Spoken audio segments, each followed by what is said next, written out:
Get out of my house before I call the police, my dad screamed on Christmas Eve as he flung my presents into the snow. My golden child brother cheered. I grabbed my coat and grinned, with pleasure. 2 hours later, the officers showed up. But not for me.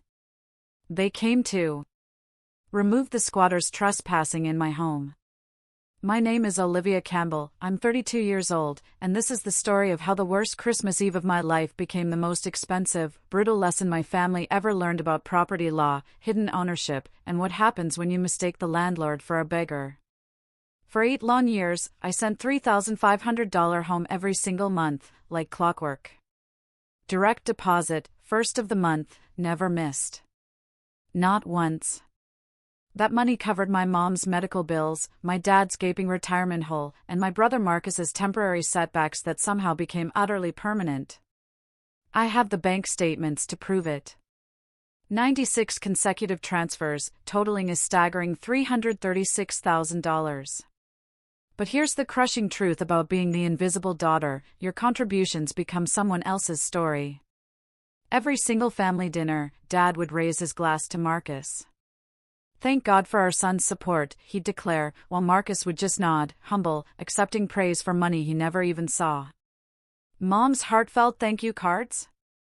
They went straight to Marcus's apartment. The one she sent after her hip surgery, a $45,000 bill I covered entirely, it still sits in my desk drawer. "Dearest Marcus, your generosity saved us." I kept every receipt. Every cleared check. Every wire transfer confirmation. Not out of spite, not initially, but out of sheer habit. As a principal architect, documentation is second nature. Buildings don't stand on good intentions, they need proof of every beam, every joint, every single foundation stone. I applied the same principle to my family finances.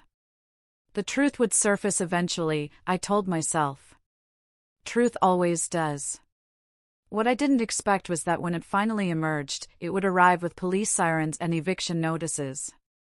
But I'm getting way ahead of myself. To truly understand how we got to that Christmas Eve, you need to know exactly what kind of family dynamic we're talking about. The kind where one child's promotion to principal architect with a $180,000 salary gets mentioned as an afterthought, while the other child's vague promises about startup funding get standing ovations. Thanksgiving 2024 should have been my warning. Marcus held court at the dinner table, spinning wild tales about his startup's imminent breakthrough. $5 million in Series B funding, he boasted. Japanese investors fighting over equity stakes. IPO by third quarter 2025. My aunts and uncles hung on his every word, while Dad beamed, looking like Marcus had just cured cancer. "My brilliant son," Dad announced to the room of 15 relatives, his hand proudly on Marcus's shoulder. "Future of the family, right here." Then, almost as an afterthought, he glanced my way. "Oh, and Olivia also has a job." Also has a job. That's how you describe someone making $180,000 a year designing the new Seattle Tech Center. Someone whose firm just won the contract for the waterfront renovation project worth $50 million. Someone who, 3 weeks earlier, became the youngest principal architect in company history. Cousin Beth, bless her heart, asked what I did. Before I could even open my mouth, Marcus jumped in. "Oh, she draws buildings or something." Anyway, about our expansion into Asian markets, I excused myself to help Mom in the kitchen. She was struggling with the turkey platter, her arthritis acting up again. The medication that helped, the one costing $800 a month that I'd been paying for since 2019, seemed to be working less lately. "Your brother's doing so well," she said, not quite looking at me. "Taking care of everyone. 32 years old, designing multi-million-dollar buildings, yet still Olivia also has a job at family dinners." I wondered what it would take for them to see me. Really, truly see me. In 17 days, I'd have my answer. And they'd see more than they ever bargained for. December 20th, Marcus called me at work. His voice had that familiar edge, the one that meant he needed money, but would frame it as me helping the family.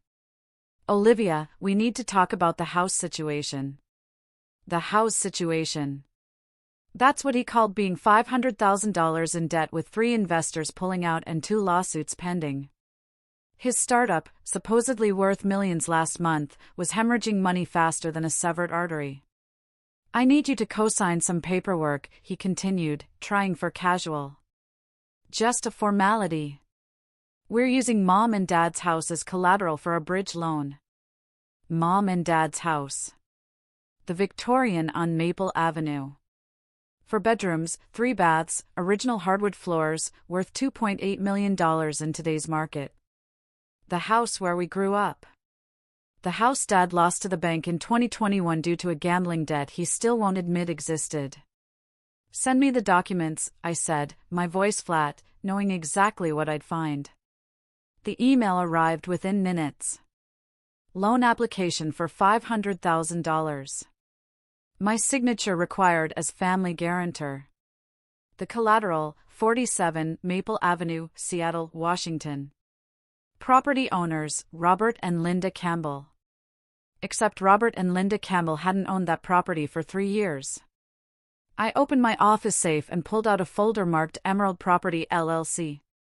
Inside, a deed of sale dated July 15, 2021.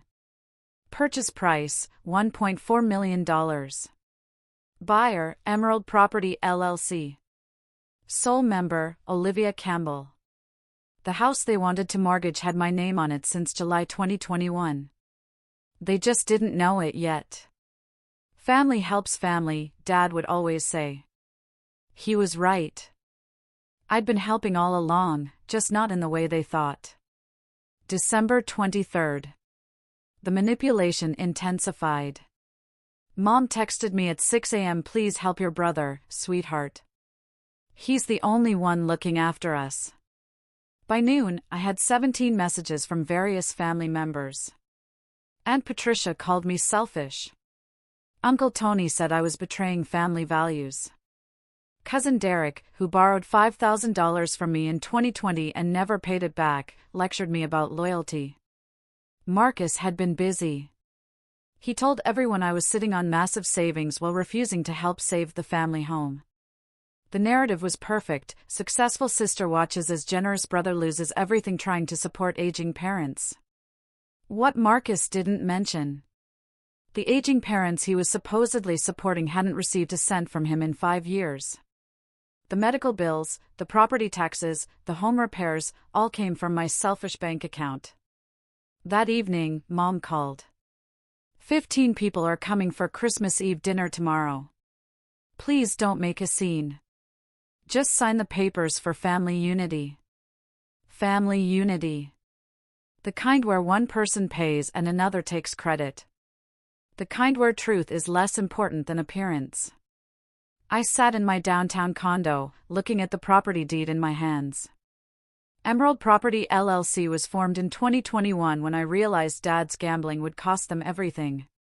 The bank had foreclosed. The auction was set. I bought it through the LLC and let them move back in, telling them a private investor had purchased it and would rent to them for $1 a year. 3 years of protecting them from the truth. 3 years of being their secret safety net. Tomorrow, the net would be pulled away. But not by me. By their own hands. If you've ever been the family scapegoat who secretly held all the cards, you know this feeling. I was curious, what would you have done in my position? Let me know in the comments. Now, let's get to the Christmas Eve showdown that changed everything. 7:30 p.m. Christmas Eve. The house glowed with string lights and false cheer. 15 relatives packed into the living room, champagne flowing, Marcus holding court by the fireplace. I arrived with my usual contribution, a honey-glazed ham and 2 bottles of wine, which Mom immediately credited to Marcus's thoughtfulness. Dad didn't waste time. The moment I set down my coat, he produced the loan documents.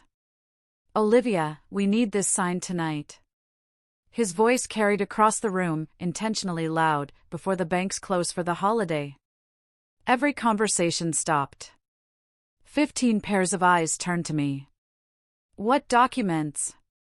Aunt Patricia asked, always one for drama. Just family business, Marcus said smoothly. Olivia is helping with some paperwork. I picked up the papers, scanning them slowly. This requires me to guarantee $500,000. It's just a formality. Dad insisted. The house is collateral. I can't sign what I don't own, I said quietly. The room went silent. Dad's face flushed crimson. You don't own? This is our family home. Marcus stepped forward. Stop being difficult, Olivia. Sign the papers. I can't use your house as collateral, Dad, I repeated, my voice steady. My house. His voice rose. My house? This is my house. You're just a guest here. An ungrateful guest who won't help her family. I pulled out my phone, activating the video recording. Say that again, Dad. For clarity. He obliged, louder this time. This is my house, and if you won't help this family, you can get out. The record button glowed red. Every word captured. Every witness visible in the frame. The pile-on began immediately. Marcus, sensing blood in the water, went for maximum damage. She makes $180,000 a year and won't help, he announced to the room. Meanwhile, I've been supporting Mom and Dad for years. How selfish, Olivia. After everything your parents did for you. Aunt Patricia chimed in. You're a disappointment, Dad said, his voice cold, hitting me harder than any shout. 28 years of private schools, college tuition, and this is how you repay us. Uncle Tony shook his head. Marcus would never act this way. Marcus is a real son, someone whispered. 15 people staring, judging, waiting for me to break, to sign, to surrender like I always did. Mom stood in the corner, silent, avoiding eye contact. My heart ached, but I kept recording. My phone captured everything. The sneers, the accusations, Marcus's smug smile as he basked in their approval. 3 years of paying their bills in secret, and this was my thanks, the ungrateful daughter, the selfish sister, the family disappointment. Well? Dad demanded. Are you going to sign or not? Not, I said simply. Marcus laughed, a harsh, dismissive sound. Of course not. Olivia only cares about herself. That's rich, I said, still recording. Coming from someone who hasn't contributed a cent to this household since 2019. Liar! Marcus shouted. I pay for everything. Everything? I kept my voice level, an almost chilling calm. Name one bill you've paid. Just one. He faltered. Mom knows what I contribute. Mom looked away. My phone was recording everything. Every single word. The video would matter later. Not for revenge, no. For evidence. For the police report I'd be filing in exactly 93 minutes. Dad moved first. He grabbed the presents I brought, carefully. Wrapped gifts for each family member, and hurled them through the open door into the snow. Get out of my house, he roared. Get out before I call the cops. Marcus started slow clapping. Finally, Dad. Finally grew a spine. The relatives joined in. 15 people applauding my humiliation. Mom turned toward the kitchen, unable to watch, but unwilling to intervene. I stood up slowly, pocketing my phone. The recording was saved to the cloud. 47 minutes of pure, undeniable evidence. I picked up my coat with deliberate calm. Gladly, I said, looking Dad straight in the eye. Absolutely gladly. Don't come back. Marcus called out. Ever. Oh, I'll be back, I said, pulling on my gloves, a small, knowing smile touching my lips. Just not in the way you think. Walking to the door, I passed the family photos on the mantle. Marcus's graduation, Marcus's awards, Marcus's everything. Not a single photo of me. Despite graduating summa cum laude, despite the architecture awards, despite everything I'd achieved, I was invisible. I stepped into the cold Seattle night. Snow fell on my shoulders as I walked to my car. My gifts scattered across the lawn like broken promises. Behind me, laughter erupted from the house. They were celebrating. I pulled out my phone and made 2 calls.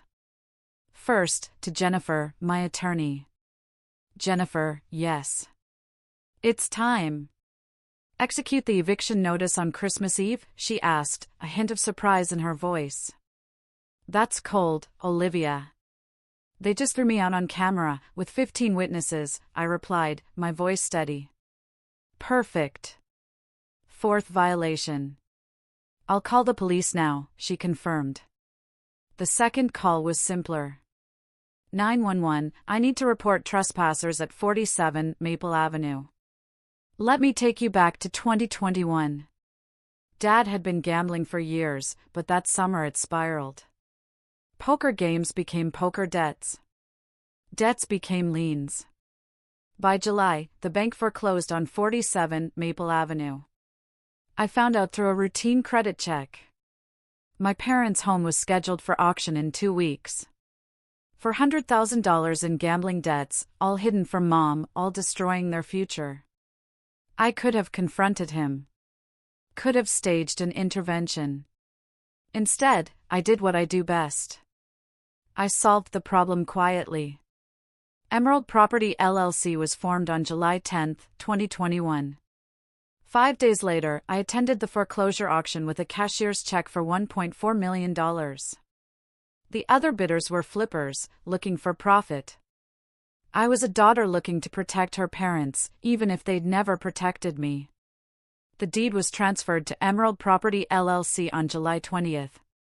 That same day, I had Jennifer draft a lease agreement. $1 per year, renewable annually, with one crucial provision: lease may be terminated immediately upon violation of mutual respect clause, defined as verbal abuse, defamation, or hostile actions toward any family member. I told my parents a private investor had purchased the house and would rent it back to them for virtually nothing. Dad never questioned it. His pride wouldn't let him dig deeper into his good fortune. For 3 years, I let them live in my house while they credited Marcus for keeping them afloat. Every property tax bill, every repair, every insurance payment came from Emerald Property LLC. From me. The deed of sale, the LLC documents, the lease agreement, all waiting in my safe. Tonight, they'd finally see the light. The lease agreement was a masterpiece of legal foresight. Jennifer had insisted on the mutual respect clause after hearing about my family dynamics. Olivia, you need protection, she'd said. Financial abuse is still abuse. Page 3, Section 7, violations of mutual respect include, but are not limited to, verbal aggression, public humiliation, false accusations, or defamatory statements. First violation, written warning. Second, formal notice. Third, final warning. Fourth, immediate termination with 24-hour evacuation notice. I'd already issued 3 warnings, all properly documented. First, August 2022, when Dad called me a failure as a daughter at Mom's birthday party. Email sent, delivery confirmed. Second, March 2023, when Marcus told my colleagues I was mentally unstable at a professional networking event. Certified letter, signature required. Third, November 2024, Thanksgiving dinner, when Dad announced I was a disappointment to the Campbell name. Written notice hand-delivered by process server. Jennifer had everything ready since November. The eviction notice was pre-signed, requiring only the 4th violation to activate. The police liaison was briefed. The locksmith was on call. "You're playing a long game," Jennifer had observed. "I'm not playing," I'd replied. "I'm just prepared." The video from tonight would serve as Exhibit D. the fourth and final violation. Throwing me out. Calling me ungrateful. The public humiliation before 15 witnesses, all captured in 4K resolution with clear audio. The beautiful irony, Dad screaming, "Get out of my house," when it hadn't been his house for 3 years. The law doesn't care about your delusions. Property records don't lie. And contracts, especially ones drafted by Jennifer Smith, are bulletproof. Fourth violation triggers immediate termination. Those were the terms. Their terms. Signed willingly. I sat in my Tesla in the snow-covered street, heater running, watching the warm glow from the house. Through the windows, I could see them laughing, toasting, celebrating my exile. Mrs. Johnson from next door was walking her dog. She stopped when she saw me. "Olivia, why are you out here, dear?" "It's Christmas Eve." "Family disagreement," I said simply. She looked at the gifts scattered in the snow, her face hardening. "Robert did this." I nodded. "That man," she shook her head. "After everything you've done for them." "I know it's you paying their bills, dear." The mailman talks. Inside, Marcus's voice boomed. Another toast to himself, no doubt. Another story about his success while spending my money. "Don't come back!" Marcus had shouted from the doorway, making sure the whole neighborhood heard. "You're not welcome here anymore." "She never was welcome," Dad added. "Should have kicked her out years ago." I started the car and drove away slowly. In my rearview mirror, Mrs. Johnson was taking photos of the scattered gifts in the snow. Evidence has a way of accumulating when you're in the right. At 9:15 p.m., I pulled into a Starbucks parking lot and called 911. 911, what's your emergency? I need to report trespassers at 47 Maple Avenue. I'm the property owner. There are approximately 15 people refusing to leave my property after being served proper eviction notice. Are you in immediate danger? No. I've left the property for my safety, but they're still there, throwing parties. And I have video evidence of them destroying my belongings and threatening me. We'll dispatch units immediately. Can you meet officers at the property? I'll be there in 20 minutes. Back at 47 Maple Avenue, the party continued in full swing. Marcus had opened the bottle of champagne I'd brought, a $200 bottle I'd been saving for a special occasion. Well, this would certainly qualify. Finally free of that burden. Dad announced, raising his glass. 28 years of disappointment, gone. She'll come crawling back, Aunt Patricia predicted. They always do. Not this time, Marcus said confidently. I made sure everyone knows what kind of person she really is. Selfish. Greedy. Heartless. Mom stood by the window, staring out at the snow. She hadn't moved in 10 minutes. Hadn't touched her champagne. Hadn't joined the celebration. Linda, come toast. Dad called to her. I'm watching for carolers, she said quietly. But she wasn't watching for carolers. She was watching the street. Perhaps wondering if her daughter was still out there in the cold. Or perhaps knowing something the others didn't. You know what the best part is? Marcus laughed. She actually thought she was important, like we needed her. We never needed her. Never. Dad agreed. I built this family. I bought this house. I provided everything. The lies came so easily to them. 3 years of living in my house, and they'd rewritten history completely. Dad the provider, Marcus the supporter, Olivia the ungrateful leech. They were celebrating in my house, using my champagne, toasting my exile with property I'd saved from their recklessness. At 9:44 p.m., blue and red lights began reflecting off the snow outside. Mom saw them first. Robert, she said, her voice strange. The police are here. Dad smiled. Good. They must have found her. Probably arrested her for harassment. The doorbell rang at 9:47 p.m. exactly. Dad strode to the door with the confidence of a man about to watch his enemy fall. He yanked it open with a satisfied smile. Officers, thank God you're here. My daughter has been harassing us. Mr. Campbell? The lead officer, Detective Sarah Monroe, according to her badge, interrupted him. Mr. Robert Campbell? Yes, that's me. Did you arrest her already? Sir, we're here about the illegal occupancy of this property. Dad's smile faltered. Illegal? What? We have an eviction notice for this address. The property owner has reported trespassers. There must be a mistake. Dad laughed nervously. I own this house. I've owned it for 30 years. Detective Monroe checked her tablet. According to county records, this property is owned by Emerald Property LLC. Has been since July 2021.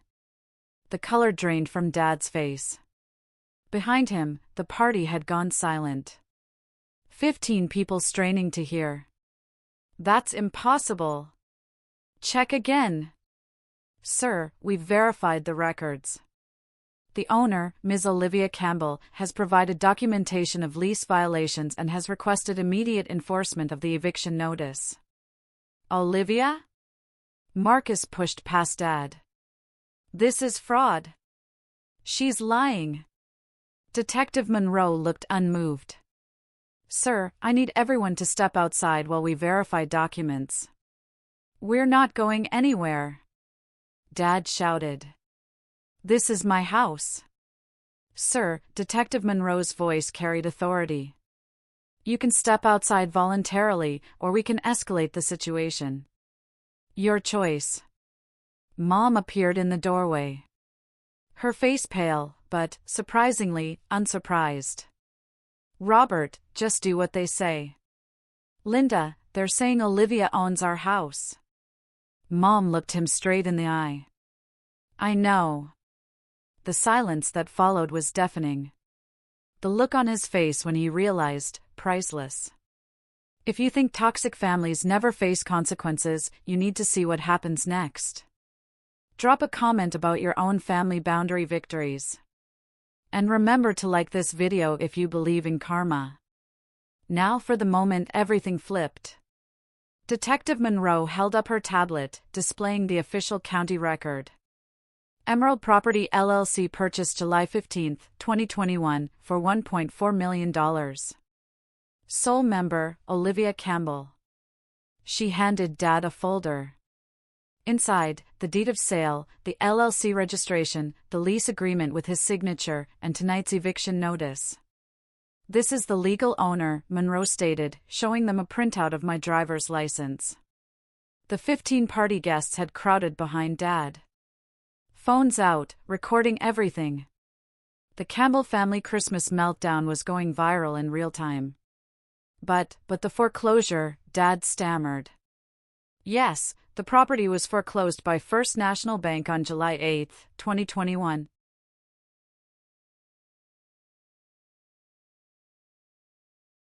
Due to unpaid debts totaling $400,000. Gambling debts, according to the court records. Miss Campbell purchased it at auction a week later. She knew? Marcus's voice cracked. She knew we lost the house? She bought the house, Detective Monroe corrected. And according to this lease agreement, she's been letting you live here for $1 a year. Aunt Patricia gasped. $1? The same lease you violated tonight, Monroe continued, pulling up the video I'd sent. Throwing her belongings outside. Verbal abuse. Threatening behavior. It's all here. Timestamped 8:47 p.m. The phone videos multiplied. Every cousin, every aunt, every family friend was recording. The golden son and the proud father exposed as freeloaders in a house they didn't own. According to county records, you've been month-to-month tenants since 2021, Monroe added, scrolling through her tablet. Miss Campbell has been paying all property taxes, insurance, and maintenance through Emerald Property LLC. Dad's legs seemed to give out. He grabbed the doorframe for support. 3 years, he whispered. 3 years in her house? This is fraud. Dad's denial came roaring back. She stole our house. She manipulated us. Detective Monroe remained unmoved.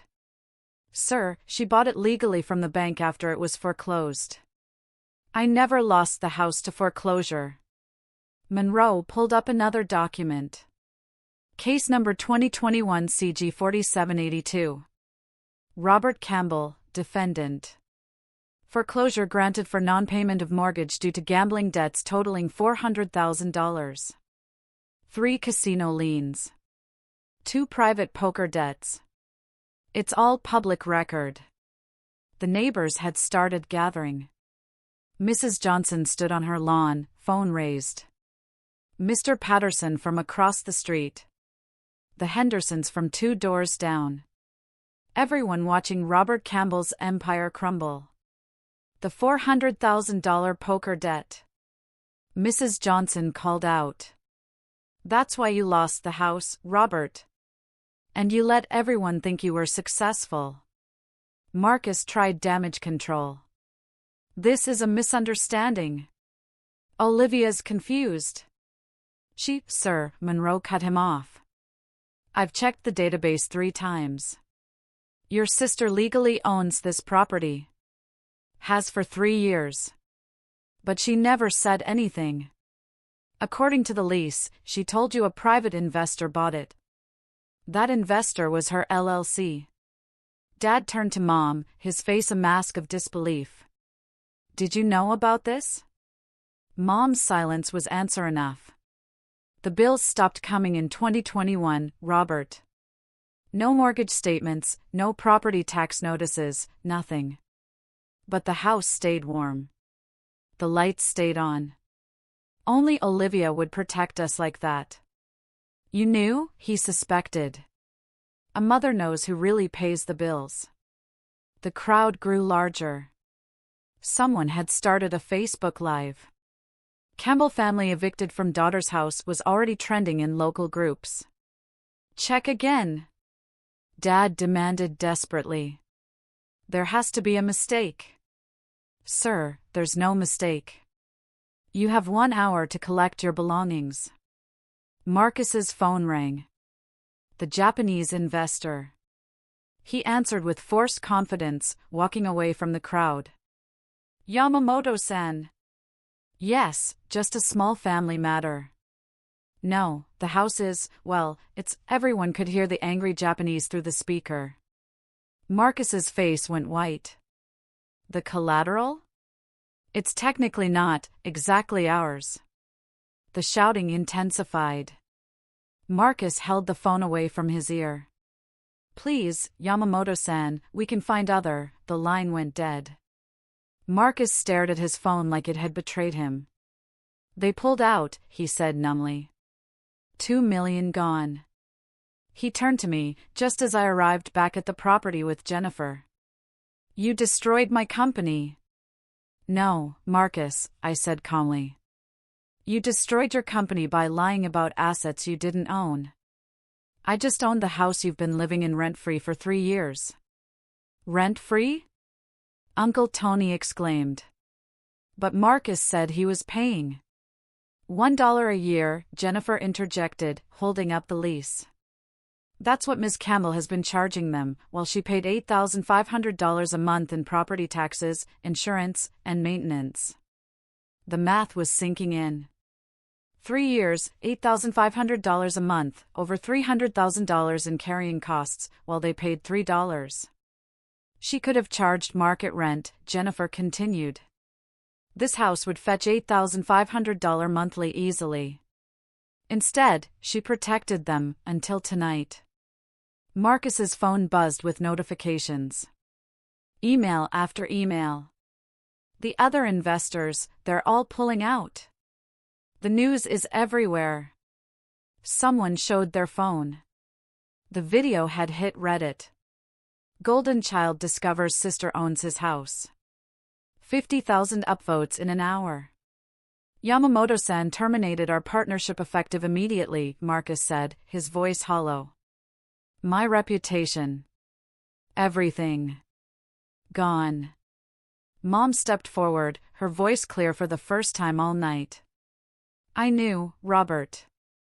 Everyone turned to stare. The bills stopped coming in 2021. No mortgage statements, no property tax, no insurance notices. But somehow, everything stayed paid. The refrigerator broke. It was fixed the next day. The roof leaked, repaired within a week. Only one person in this family actually takes care of things instead of just talking about it. She turned to me. I found the Emerald Property LLC registration online 6 months ago. Your middle name is Emerald. Your grandmother's name. Dad's face was purple. You knew our daughter owned this house and said nothing? You threw our daughter out of her own house, Robert. While taking credit for money she sent. While praising Marcus for bills she paid. While calling her a disappointment when she's the only reason we're not homeless. The crowd was riveted. This was better than any Christmas special. Mom pulled something from her pocket. A thank you card. This is the one I never sent. It says, Dear Olivia, thank you for saving us. I know it's you. It's always been you. She looked at Marcus. Your sister paid for my hip surgery, my medications, the specialists, every single bill. While you took credit and bought yourself a Tesla with investor money. Then back to Dad. She protected us, even when you gambled away our home. Even when you insulted her.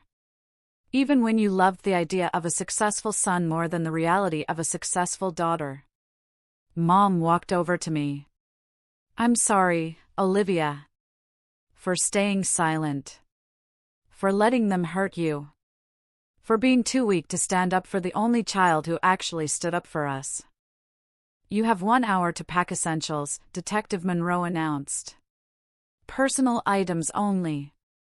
Furniture stays. It belongs to the property owner. The furniture is ours. Dad protested. Jennifer pulled out receipts.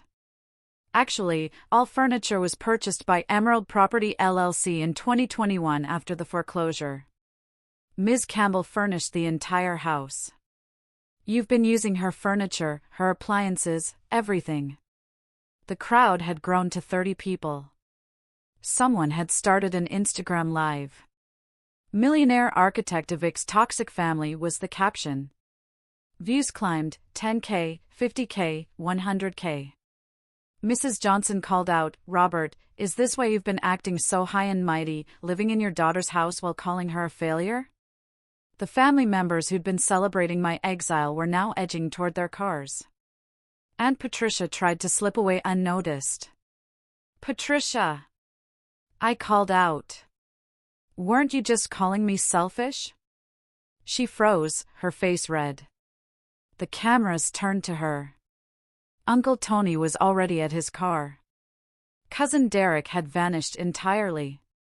The 15 witnesses to my humiliation were fleeing the scene of their own embarrassment. Officers, Jennifer said, will need to ensure nothing is removed that belongs to the property. I have an inventory. Detective Monroe nodded. We'll supervise the packing. Dad stood in my doorway. My doorway. Looking broken. 3 years of living in his daughter's charity while boasting about his success. 3 years of praising his son for money his daughter sent. 3 years of delusion shattered in 15 minutes. The Facebook Live comments section was brutal. Imagine being that ungrateful. The daughter is a saint. Golden child got what he deserved. Dad's a gambling loser living off his daughter. The golden child eviction. That's what they called it online. And it was just getting started. At 10:30 p.m., I returned with Jennifer in her black BMW. I changed into my best suit, the one I wore to close multi-million-dollar deals. Professional. Powerful. Everything they said I wasn't. Jennifer carried a leather briefcase. Inside, a new lease agreement. Mr. and Mrs. Campbell, Jennifer announced formally. My client is prepared to offer you a rental agreement. Dad's hope flickered. She's letting us stay? At market rate, $8,500 per month. First, last, and security deposit due upon signing. Total, $25,500. $25,000? Marcus gasped. That's the market rate for a 4-bedroom Victorian in this neighborhood, Jennifer stated, unfazed. I have 3 comparable listings here. I stood silent, letting Jennifer work. No emotion on my face. This wasn't personal anymore. This was business. The lease includes strict provisions, Jennifer continued. Clause 7, any disrespect, verbal abuse, or defamation toward the landlord results in immediate eviction. No warnings, no second chances. You can't be serious, Dad said weakly. Additionally, Jennifer pulled out another document. There's a behavioral addendum. No disparaging the landlord to family, friends, or on social media. No claiming ownership of the property. No crediting anyone else for payments made by the landlord. This is humiliation. Marcus protested. This is business, I finally spoke, my voice calm, cold. You can sign and stay, or don't sign and leave. You have 5 minutes to decide. The crowd watched in fascination. The tables hadn't just turned. They'd been flipped, burned, and rebuilt with me at the head. Your signature, Mr. Campbell, Jennifer held out a pen. As a tenant, not an owner. Dad's hand shook as he took the pen. 3 years of pride, evaporating with one signature. But it was sign or be homeless. He signed. Marcus broke down completely. The golden child who'd been applauded 2 hours ago was now sobbing in front of 50 neighbors and thousands online. This is destroying me, he wept. My company, my reputation, my friends. Even my girlfriend left. She saw the video. Your company built on lies, I said evenly. Your reputation built on my money. Your everything built on nothing. Dad signed page after page, each signature smaller than the last. The man who'd thrown my gifts into the snow was now begging for shelter from the daughter he discarded. Mom signed without hesitation. Thank you, Olivia, she said quietly, her eyes meeting mine. Don't thank me, I replied, my gaze unwavering. Just pay on time. The crowd had opinions. Mrs. Johnson approached me. Olivia, you did right. They needed this lesson. Mr. Patterson nodded. About time someone stood up to Robert's bullying. The cousins who'd celebrated my exile were gone. The aunts who'd called me selfish had vanished. Only the neighbors remained, and they were Team Olivia. One more thing, Jennifer announced. The security system will be upgraded tomorrow. Cameras in all common areas for everyone's protection. Cameras in our home? Dad protested. In Ms. Campbell's home, Jennifer corrected, which you're renting. The Instagram Live had hit 200K views. Comments poured in. She's my hero. The patience of a saint. This is how you handle toxic family. Boundaries. Marcus tried one last manipulation. Olivia, we're family. Doesn't that mean anything? It meant everything, I said, looking him dead in the eye. That's why I protected you for 3 years. But family isn't a license to abuse. Your signature, Marcus, Jennifer prompted, unless you have somewhere else to go. He signed, tears smudging the ink. At 11:47 p.m. on Christmas Eve, the Campbell family became official tenants in their daughter's house. By December 26, the video had 2 million views across platforms. The Christmas Eve eviction became Seattle's most-watched family drama. News outlets picked it up. The Seattle Times ran the headline, "Daughter's Christmas Revenge Exposes Family Fraud." Marcus lost more than the Japanese deal. 3 days later, his startup's board voted him out. Credibility issues, they cited. His LinkedIn went from CEO and founder to seeking new opportunities. Nobody was offering. Dad's former colleagues from the bank reached out not to support, but to distance themselves. The country club revoked his membership. Financial irregularities was the official reason. The real reason? Nobody wanted to associate with a man who'd lost his house gambling.